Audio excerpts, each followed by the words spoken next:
کفارہ جو روزہ توڑنے میں لازم ہوتا ہے وہ زوجہ کے ساتھ ہم بستری کر لی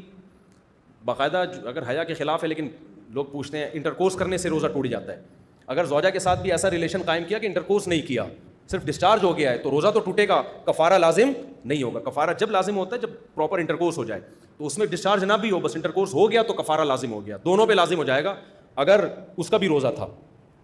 تو دوسرا روزہ جو کفارہ لازم ہوتا ہے وہ کھانے پینے سے ہوتا ہے، یعنی 3 چیزوں سے کفارہ لازم ہوتا ہے، کھا لیا،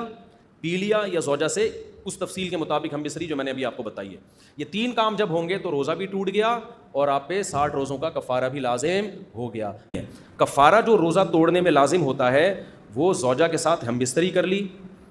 باقاعدہ، اگر حیا کے خلاف ہے لیکن لوگ پوچھتے ہیں انٹرکورس کرنے سے روزہ ٹوٹ جاتا ہے، اگر زوجہ کے ساتھ بھی ایسا ریلیشن قائم کیا کہ انٹرکورس نہیں کیا، صرف ڈسچارج ہو گیا ہے، تو روزہ تو ٹوٹے گا، کفارہ لازم نہیں ہوگا۔ کفارہ جب لازم ہوتا ہے جب پراپر انٹرکورس ہو جائے، تو اس میں ڈسچارج نہ بھی ہو، بس انٹرکورس ہو گیا تو کفارہ لازم ہو گیا، دونوں پہ لازم ہو جائے گا اگر اس کا بھی روزہ تھا۔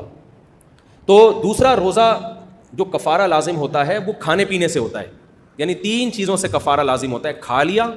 پی لیا یا زوجہ سے اس تفصیل کے مطابق ہم بستری جو میں نے ابھی آپ کو بتائی ہے۔ یہ 3 کام جب ہوں گے تو روزہ بھی ٹوٹ گیا اور آپ پہ 60 روزوں کا کفارہ بھی لازم ہو گیا۔